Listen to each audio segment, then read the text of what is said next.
Assalamualaikum warahmatullahi wabarakatuh. Innal hamdalillah nahmaduhu wa nasta'inuhu wa nastaghfiruhu wa na'udzu billahi min syururi anfusina wa min sayyiati a'malina may yahdihillahu fala mudhillalah wa may yudlil fala hadiyalah. Asyhadu an la ilaha illallah wa asyhadu anna Muhammadan abduhu wa rasuluh, amma ba'du.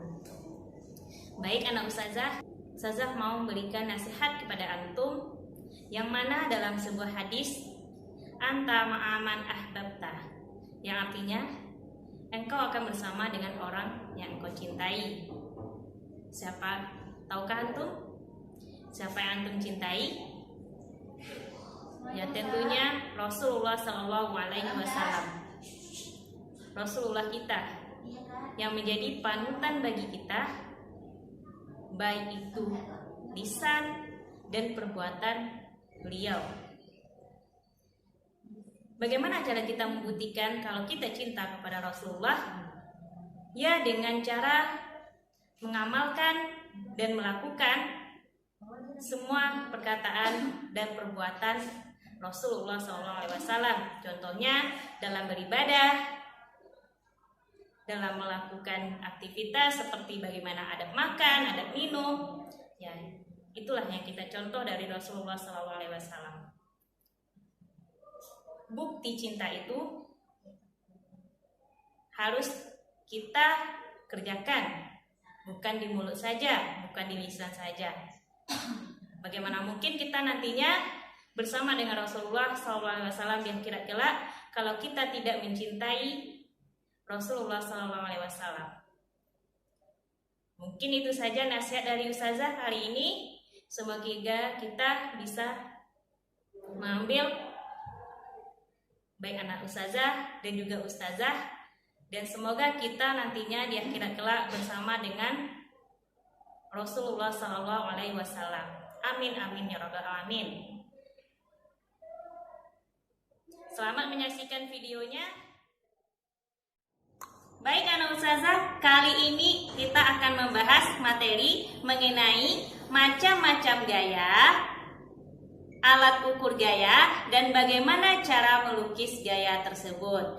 Ayo, kemarin Ustazah sudah menjelaskan apa yang dimaksud dengan gaya dan apa saja faktor-faktor yang mempengaruhinya.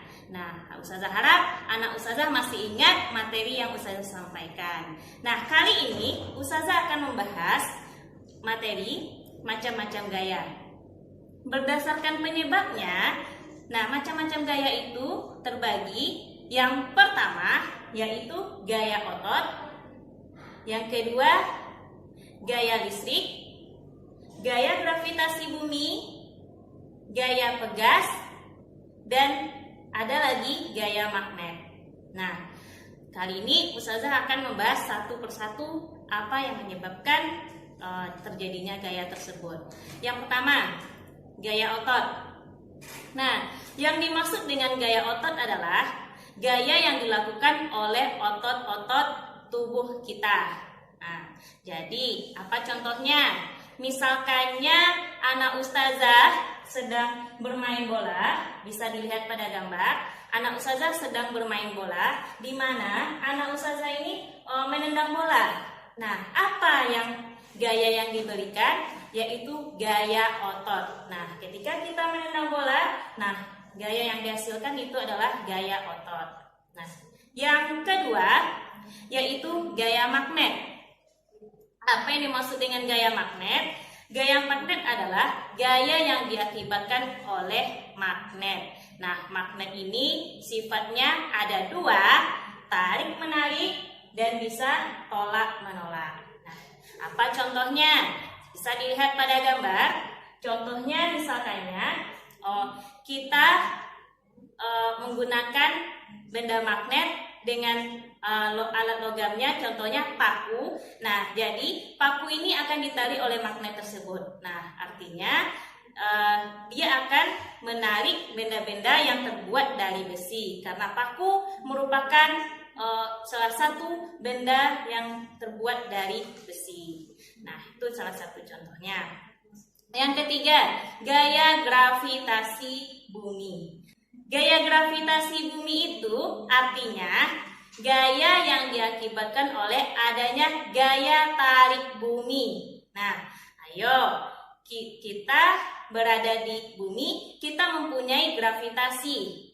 Ya, ingat ya nak ya, bagaimana caranya kita itu bisa berdiri di permukaan bumi? Karena adanya gravitasi bumi. Nah, bayangkan anak ustazah, jika tidak ada gravitasi bumi, maka kita seperti berada di bulan. Artinya kita akan melayang-layang di udara. Nah, jadi kapan gravitasi ini akan hilang? Itu akan terjadi ketika hari kiamat tiba. Masya Allah. Oke, baik. Kita lanjut, yaitu gaya mesin. Gaya mesin artinya gaya yang diakibatkan oleh adanya kerja mesin. Nah, gaya mesin ini sangat membantu kita untuk melakukan aktivitas. Ya, contohnya derek itu salah satu gaya mesin yang membantu aktivitas manusia. Ada lagi motor, sepeda yang kita gunakan sehari-hari. Nah, itu. Nah, selanjutnya ada gaya listrik. Gaya listrik kemarin saya sudah menjelaskan. Gaya listrik itu dihasilkan karena adanya muatan listrik. Apa saja muatan listrik? Nah, dia menghasilkan elektron. Nah, elektron ini yang akan mengikat untuk menghasilkan arus listrik. Nah, contohnya kemarin masih ingat, yaitu listrik statis. Nah, misalkannya ketika anak ustazah menggosokkan rol ke kain wol atau ke rambut antum, ya. Nah, jadi dia akan memberikan elektron pada kertas, lalu dia akan menarik kertas tersebut. Nah, itu salah satu sil muatan listrik. Nah, selanjutnya gaya pegas. Gaya pegas di sini gaya yang dihasilkan oleh kerja benda elastis. Contohnya apa? Yang bersifat elastis. Misalkannya terdapat pada katapel, anak ustazah pernah main katapel. Nah, dan juga pada busur panah. Anak ustazah pernah main busur panah. Nah, itu salah satu gaya pegas. Baik, untuk macam-macam gaya cukup. Kita masuk materi selanjutnya, yaitu bagaimana cara melukiskan gaya. Nah, di sini gaya itu salah satu besaran vektor yang mana dia mempunyai arah dan mempunyai besaran. Nah, contohnya berarti dia mempunyai nilai dan mempunyai satuan. Satuan dari gaya kemarin sudah menjelaskan, satuannya adalah Newton. Gaya bernilai positif jika benda akan mengarah ke kanan. Nah, jadi gaya itu akan bernilai positif jika dia mengarah ke kanan. Sedangkan gaya bernilai negatif jika dia mengarah ke kiri. Ya, nah itu di dalam fisika, gaya kalau dia berarahnya ke kanan berarti dia positif, kalau dia ke kiri berarti dia negatif. Nah, jadi bagaimana cara melukiskannya? Bisa antum lihat, ini arah tanda panah ustazah yang mana dari titik A dengan besaran nilainya yaitu 100 Newton dan arahnya ke kanan, artinya dia akan bernilai positif. Sedangkan nanti jika arah panahnya ke kiri, berarti dia akan bernilai negatif. Oke, lanjut. Kita masuk materi mengukur gaya. Nah, gaya dapat diukur dengan menggunakan alat yang disebut dengan dinamometer. Nah, atau menggunakan neraca pegas.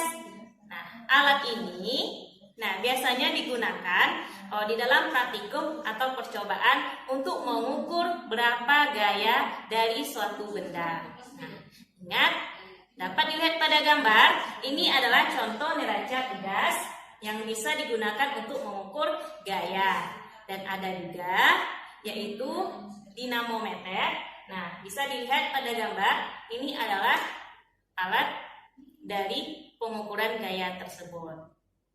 Baik, untuk materi kali ini cukup. Ustazah harap antum dapat memahami apa yang ustazah sampaikan. Dan untuk pertanyaannya, yang pertama, Sebutkan apa saja macam-macam gaya dan apa penyebabnya.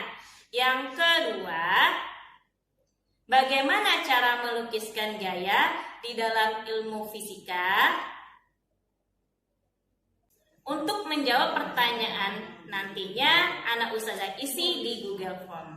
Oke, cukup. Ustazah akhiri dengan doa kafaratul majlis. Subhanakallahumma wa bihamdika asyhadu alla ilaha illa anta astaghfiruka wa atubu ilaik. Assalamualaikum warahmatullahi wabarakatuh.